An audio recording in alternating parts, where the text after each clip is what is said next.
এইটা দিয়ে আমরা এই মেন ডোরকে আমরা বার করি, যে আমার বাড়ির মধ্যে আমার মেন ডোরটা কোন পদে পড়েছে সেটা বের করা হয় এই 32 এন্ট্রান্স এই চক্রের মাধ্যমে।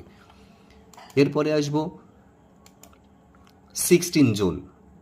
এটাই হচ্ছে ভাইটাল পয়েন্ট। এই যে 16 জোন এখানে ক্রিয়েট করে, আমরা দেখে নেব যে এই 16 জোন আমাদের ঠিক কোন কোন জায়গায় আমাদের এই জোনগুলো আসছে সঠিক ডিগ্রির ম্যানারে। তো ঠিক আছে, আমরা দেখে নেব।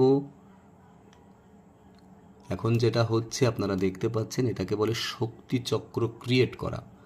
তো আগে আমরা শক্তিচক্রটাকে প্রপারলি ক্রিয়েট করব, দেন আমরা সঠিক ডিগ্রি থেকে আমরা